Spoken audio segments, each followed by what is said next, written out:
अब वक्त है प्रोग्राम अपनी सेहत का।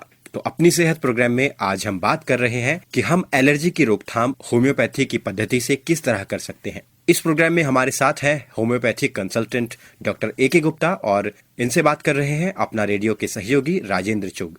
दोस्तों, इस तरह की घटनाएं आपने अक्सर देखी सुनी होंगी कि किसी व्यक्ति ने कोई दवाई ली और उसके बाद उसके स्किन पर कुछ रैशेज हो गए, यानी लाल लाल दाने निकल आए। आमतौर पर ऐसी स्थिति में कहा जाता है कि इस व्यक्ति को दवा लेने से एलर्जी हो गई। इस एलर्जी की वजहें क्या हैं? ये एलर्जी क्या होती है, किस रूप में हमारे सामने आती है, इस सब पर बात करने के लिए आज हमने अपने स्टूडियो में आमंत्रित किया है होम्योपैथिक के मशहूर डॉक्टर AK गुप्ता को। डॉक्टर गुप्ता, नमस्कार, आपका स्वागत है अपना रेडियो 96.9 FM के स्टूडियो में। एक एग्जाम्पल तो मैंने दिया, लेकिन बहुत बार हम आमतौर पर देखते हैं कि कोई चीज खाई तो पेट में दर्द हो गया, कोई चीज खाई तो आंखों में लाली आ गई, कोई चीज देखी या पास से गुजर गई तो सांस तेज हो गई एकदम से, चमड़ी पर लाल चकत्ते हो जाने का एग्जाम्पल मैंने अभी अभी दिया, कानों में दर्द होना शुरू हो जाता है, छींकें आनी शुरू हो जाती हैं, नाक बहना शुरू हो जाता है, नाक में सूजन आ जाती है, तो खुजली होनी शुरू हो जाती है चमड़े पर। इस स्थितियों को हम एक ही शब्द से पुकारते हैं एलर्जी। तो एलर्जी होती क्या है, ये आप हमारे श्रोताओं को बताइए। एलर्जी बेसिकली आपके बॉडी का एक रिस्पॉन्स होता है जिसको हम हाइपर सेंसिटिविटी कहते हैं। जी।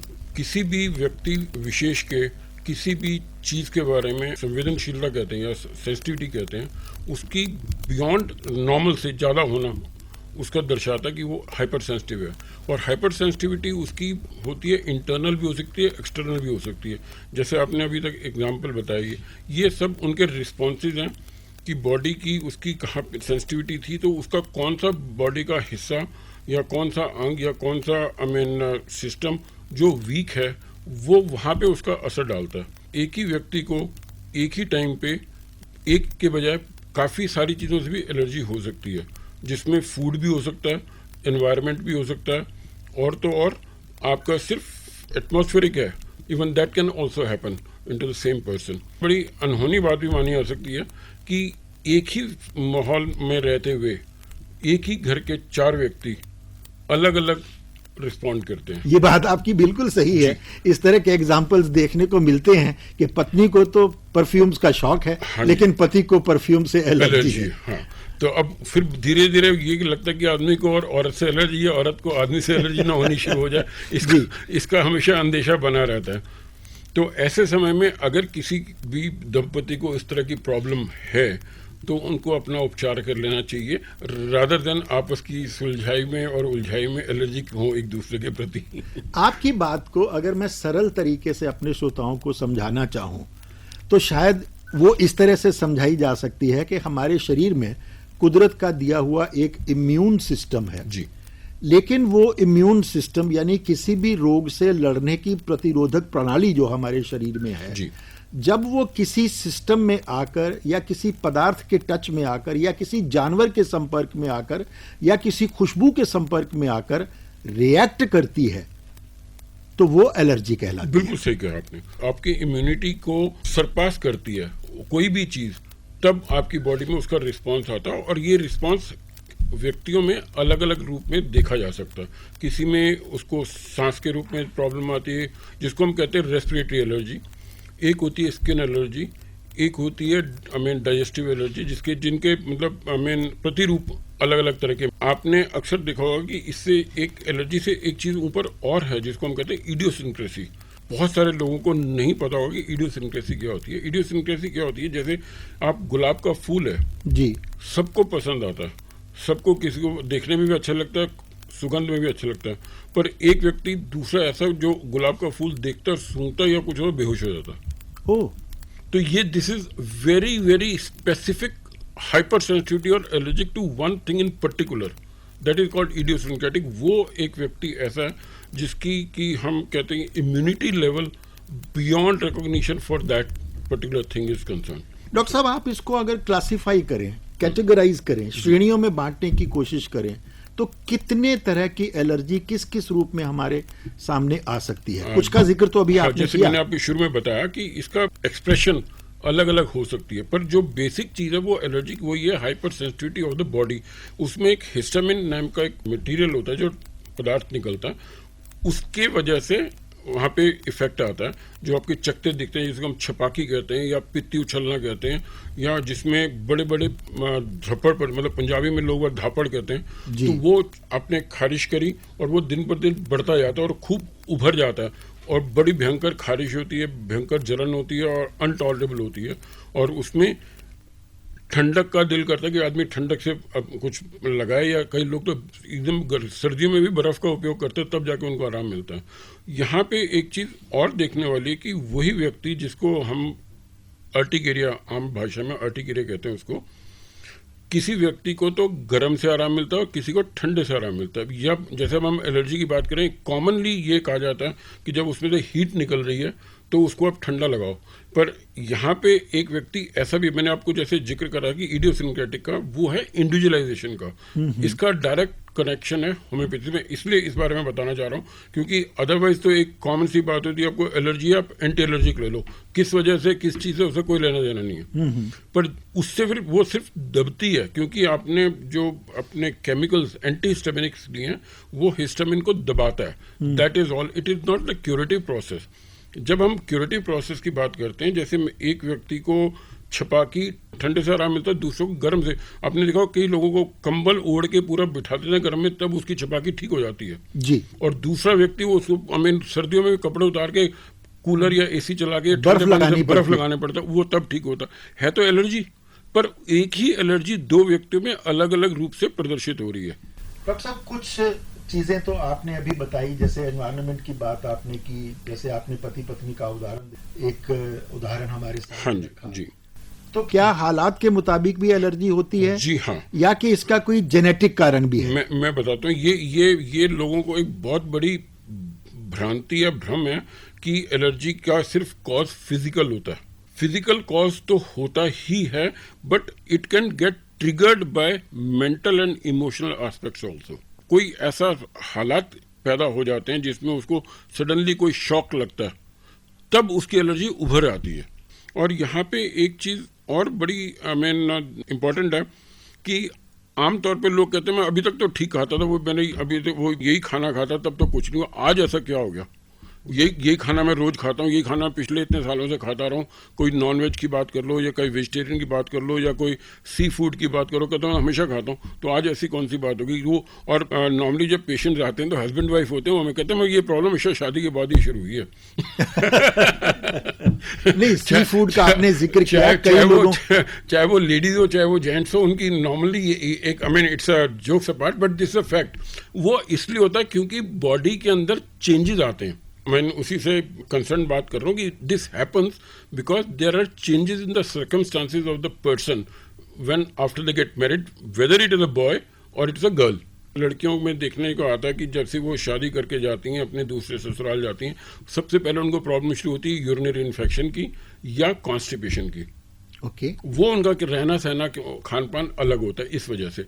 कई बारी मैं आपको जो एक एग्जाम्पल बता रहा हूँ, आप मेरा एक मरीज, उसकी वहाँ पे एंगेजमेंट सेरेमनी हो रही थी और उसको बर्फ़ी खिलाई और बर्फ़ी खाते ही उसके पूरे मुंह और सिर गरम लाल हो गया। वो वहाँ से अपने बैंक्वेट हॉल से सीधा भाग के उसको मेरे क्लिनिक पे लेके आया। और उसको हुआ क्या था, because he was allergic to बादाम, और वो बादाम की बर्फ़ी किसने उनको, जैसे वो उनको पता नहीं था और उसने सिर्फ एक टुकड़ा सा खाया था। यानी ड्राई फ्रूट से एलर्जी हो सकती है, जैसे अभी आपने सी फूड का जिक्र किया।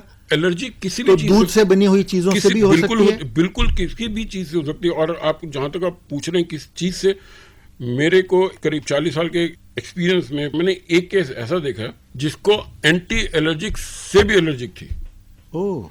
तो this was a very typical case on once, and which I had seen that he was allergic to even anti-allergic tablets. तो जहाँ पे बात हम कर रहे थे कि एलर्जी में होता क्या, तो इट इज़ अ रिस्पॉन्स। अब जैसे उस व्यक्ति की बादाम को टॉलरेट करने की बिल्कुल क्षमता नहीं है बॉडी में, और उसको जैसे आमतौर पर होता है बादाम की बर्फी खिलाई और उसको वहाँ पे एलर्जी, उसके तो कानों से धुआं और मतलब जैसे होता है ना लाल और एकदम चटाक निकलने शुरू हो गए, और वहाँ पे जब उसको दवाई दी गई उसके बाद ठीक हुआ, फिर उसको पता है कि ये चीज़ का आपको परहेज हमेशा करना है, या जब तक आप उस पूरी तरह से ठीक नहीं हो जाते you have to take a precaution. ये तो आपने सारे एग्जाम्पल दिए हालात के। जी, मैंने जिक्र किया था कि क्या ये जेनेटिक भी है, खानदानी भी है? जी जी जी, it has a inheritance factor also. कई परिवारों में ये पेरेंट्स में है तो बच्चों में भी पाए जाने की संभावना काफी हद तक होती क्या है। ये एलर्जी अगर माता में है या पिता में है तो बच्चों में भी उसी चीज से होगी या किसी और से भी हो सकती है? वो किसी और से भी हो सकती है, किसी और से भी हो सकती है। वो फिर डिपेंड करता है कि आपका जो जेनेटिक कोड है वो उसमें कितनी सेंसिटिविटी आई है, और उसके साथ अगर आपकी मतलब अच्छी वो परवरिश के साथ साथ अच्छे देख रेख के साथ उसको आप बचा सकते हैं। और यहाँ पे एक चीज़ होम्योपैथी के बारे में आपको बताना चाहूँगा। हमने कई पेशेंट्स को अपनी सेंटर में बहुत सारे मरीजों के साथ ये प्रयोग करके देखा जिनमें एलर्जी की टेंडेंसीज थी।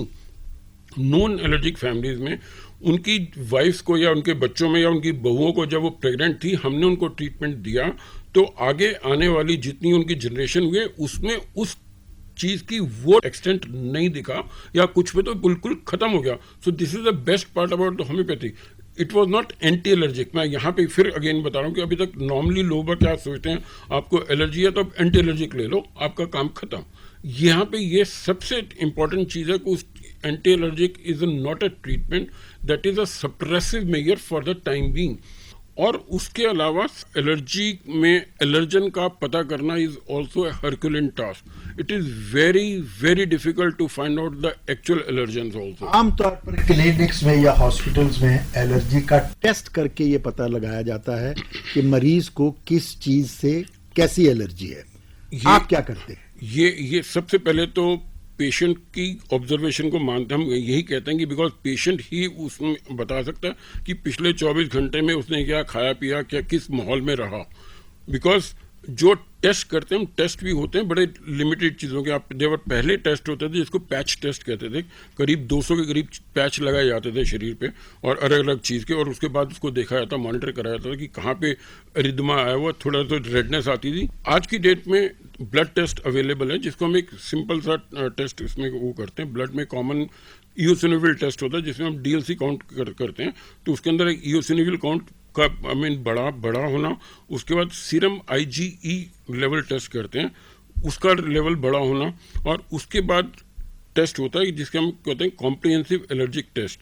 इसके अंदर एक व्यक्ति के ब्लड को सैंपल लिया जाता है और बड़ी अलग अलग चीज़ों के साथ रिएक्ट करके देखा था कि इसमें रिएक्शन आता है, तो उसका जो लेवल होता है 0.35 से कम होना चाहिए। अगर वो उससे ज़्यादा आता है तो it shows he is sensitive to that.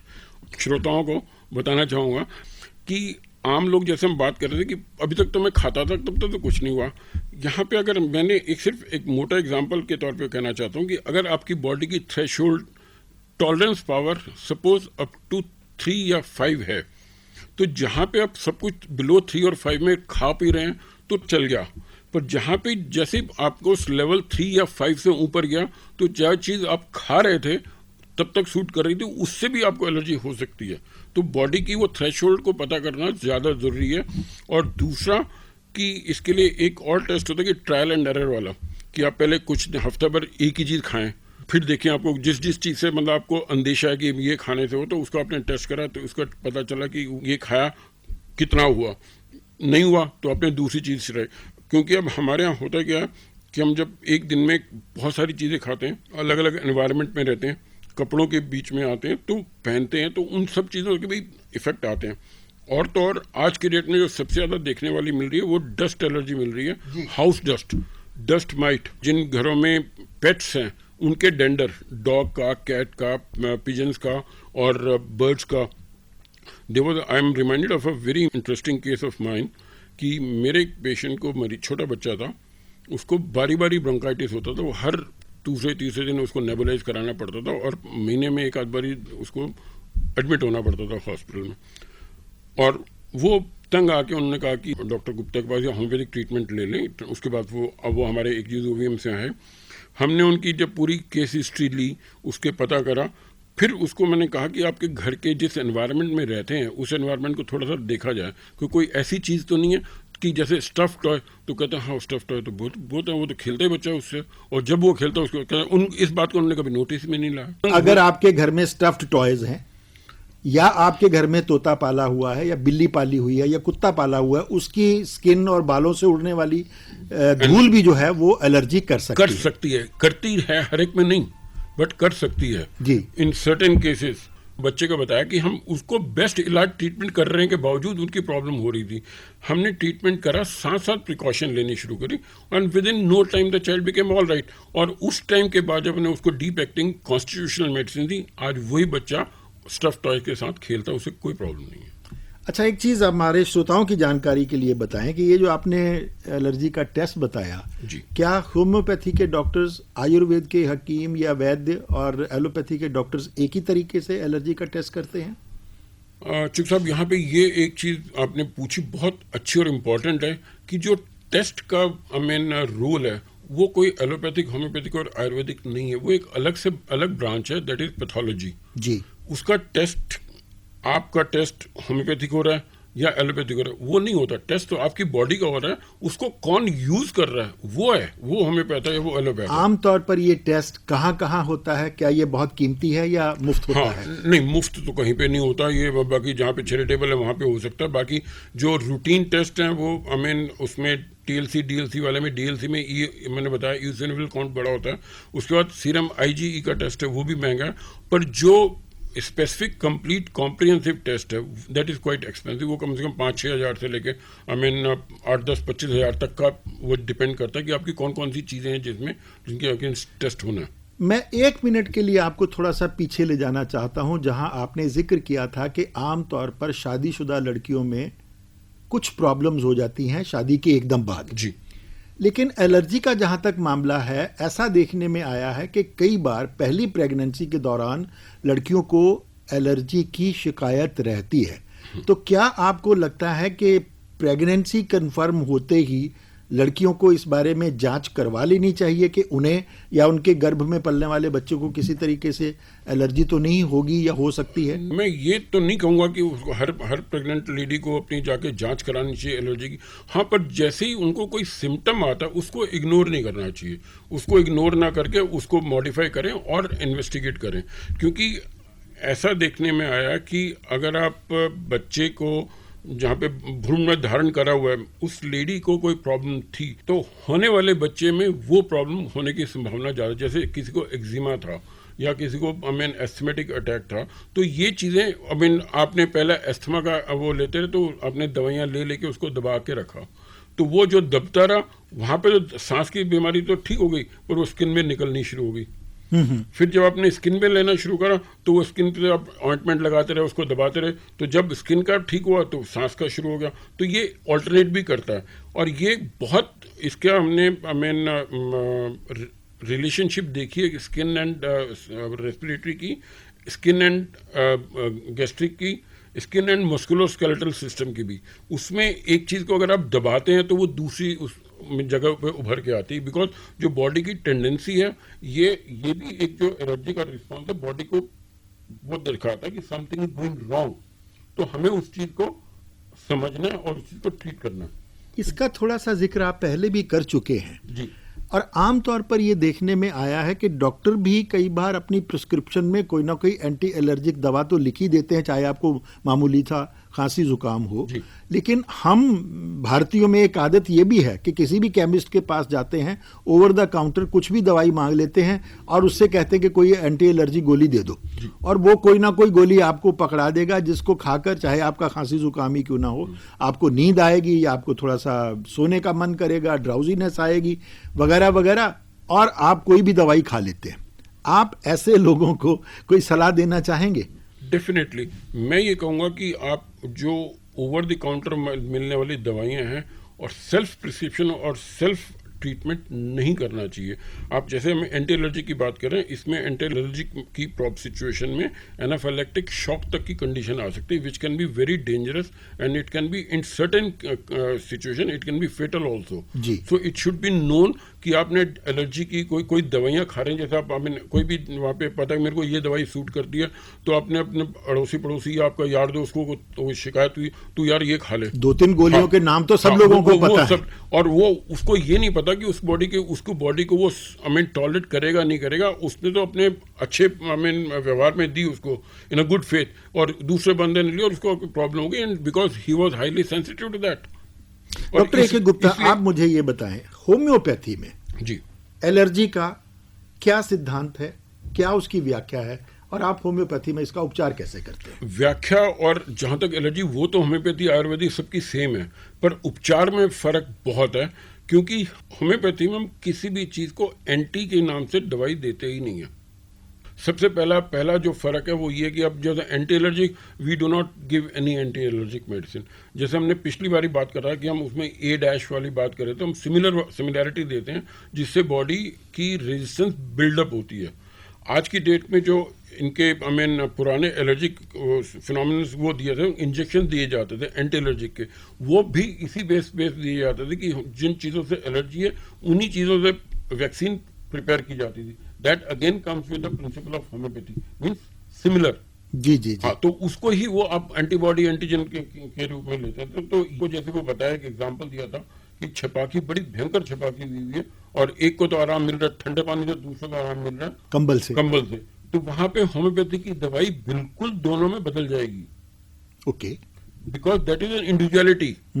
Reaction of the skin is the same, but individuality is the different. So homeopathy treats the individual, not the name of the disease कि अर्टिकेरिया उसको भी, urticaria उसको भी है। पर जिस दवा से आपको ठंडे वाले को आराम मिल रहा है, गर्म वाले को नहीं मिलेगा, जिस वाले से गर्म को मिल रहा है उसको ठंडे वाले को नहीं मिलेगा। एक गनीमत होम्योपैथी के मामले में थोड़ी सी ये जरूर है कि जिस तरह से एलोपैथी की बहुत सी दवाओं का नाम हमें ज़बानी याद है, होम्योपैथी की इस तरह से बहुत सी दवाएं हमें मालूम नहीं है। हम ओवर द काउंटर किसी भी फार्मेसी से जाके कोई भी होम्योपैथी की दवा खरीद नहीं सकते, लेकिन ऐसे लोगों की कमी नहीं है जिन्होंने होम्योपैथी का कुछ लिटरेचर पढ़ा और उसके बाद लोगों को वो दवा सजेस्ट करने लगते हैं। एलर्जी वाले पेशेंट्स को खास तौर पर मुझे लगता है कि ऐसे डॉक्टर से भी बचना चाहिए, और अगर एलर्जी की कोई भी सिम्टम या कोई शिकायत उनको होती है तो उन्हें एक्सपर्ट डॉक्टर के पास जाकर ही उनकी राय लेनी चाहिए। बिल्कुल सही कह रहे हैं, क्योंकि जहां तक आपने कहा कि वो दवाइयों के नाम नहीं पता, मैं यहाँ पे एक चीज और बताना चाहूंगा कि होम्योपैथी की दवाई एक चीज के लिए नहीं होती जी। वही दवाई आपके दस्त भी ठीक करती है, वही दवाई आपको कॉन्स्टिपेशन भी ठीक करती है, अगर सिम्टम मैच करते होंगे तो जी। उसकी इंडिविजुअलिटी होगी तो। अब जहां पे आपने जिस व्यक्ति ने वो दवाई दस्त के लिए खाई हुई है और दूसरा बंदा आदमी उसको कॉन्स्टिपेशन के लिए ले रहा है या कोई दे रहा है, तो इसीलिए आपने देखा कि होम्योपैथी में प्रिस्क्रिप्शन बहुत कम दिया जाता है।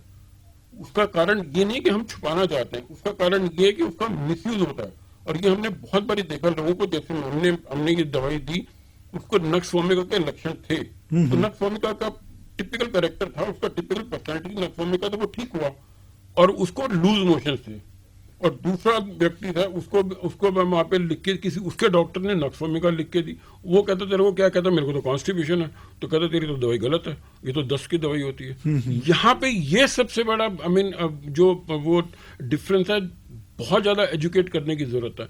इसीलिए लोगों को कई बारी जो स्केप्टिकल्स हैं वो कहते हैं कि होम्योपैथी दवा अपने कुछ और देते हैं, बताते नहीं। उसका कारण एक सबसे बड़ा कारण ये है क्योंकि होम्योपैथी की दवाई, मैंने आज कहा कि इंडिविजुअल पे डिपेंड करती है, इंडिविजुअल सिम्टम्स पे और इंडिविजुअलिस्टिक अप्रोच पे वो दी गई। एक ही दवाई 36 से ज़्यादा चीज़ों को, मतलब लाइक ऊपर सिर के बाल से लेके पैर के नाखून तक, वो हर जगह यूज़ की जा सकती है।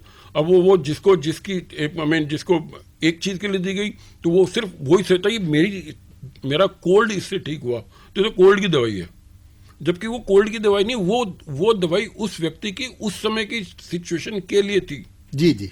जी, उस जी। टाइम उसको कोल्ड हुआ होगा, पर कोल्ड के ऊपर तो दवाई दी नहीं गई, दवाई दी गई उसके अपने कॉन्स्टिट्यूशन पे, क्योंकि उसका कोल्ड ठीक हुआ तो उसको तो मतलब कोल्ड से है, तो उसके लिए वो कोल्ड की दवाई थी। जी जी। तो ये एक सबसे बड़ी ब्लेसिंग इन डिस्गाइज, माने अच्छा बात भी है और बुरी बात भी है। टू सम अप, अंत जी। में आप हमारे उन श्रोताओं को क्या कहना चाहेंगे जिनको एलर्जी के बारे में कोई जागरूकता नहीं है, और उन श्रोताओं को क्या कहना चाहेंगे एक होम्योपैथिक डॉक्टर के रूप में जो एलर्जी के शिकार हैं?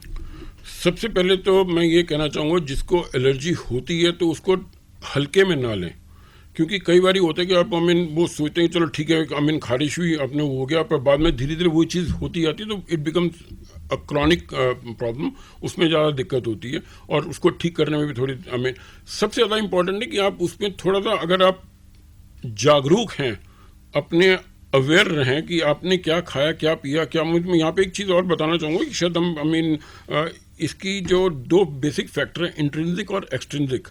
It could be intrinsic allergy, it could be extrinsic allergy. जी। इंट्रिंसिक एलर्जी में तो जो हमने खाया पिया जो अंदर से हुआ, एक्सट्रिंसिक जो बाहर के चीज़ों के एनवायरमेंटल फैक्टर्स हैं उनमें होती है। अब जैसे एक व्यक्ति ये चावल खाता है उसको कोई प्रॉब्लम नहीं होती, दाल खाता है कोई प्रॉब्लम नहीं, पर जब वो चावल और दाल इकट्ठी खाता है तब प्रॉब्लम होती है, बिकॉज उसकी उन तीनों का जो कॉम्बिनेशन बनता है, दाल और चावल की जो प्रोटीन है वो आपस में जाके प्रोटीन जो जनरेट करती है उससे उसको सेंसिटिविटी है। तो जी। इसलिए उस चीज़ का पता कर पाना कि आपको किस चीज़ से एलर्जी है, that is what I said, मैंने पहले कहा कि हरक्यूलिन टास्क है, बहुत बहुत मुश्किल होता है। और पर फिर भी जितनी चीज़ों का आपको एलर्जन पता चलते हैं ड्यूरिंग द ट्रीटमेंट, उस एलर्जन से अपने आप को बचा के रखें, हटा के रखें और प्रिकॉशन लें। और दूसरी चीज़, जिनको एलर्जी नहीं है उन चीज़ों के बारे में सोचेंगे, आपको कभी भी चीज़ में किसी चीज़ से एलर्जी हो सकती है, क्योंकि मेरे को आज तक एलर्जी नहीं थी, तो it can happen any time. Nobody is allergy proof to say so. Immune to allergy. हाँ। बहुत बहुत शुक्रिया डॉक्टर ए.के. गुप्ता हमारे स्टूडियो में आने के लिए, और एलर्जी के पेशेंट्स के लिए होम्योपैथी के क्या क्या विकल्प उपलब्ध हैं उनको ये जानकारी देने के लिए बहुत बहुत धन्यवाद। Thank you very much.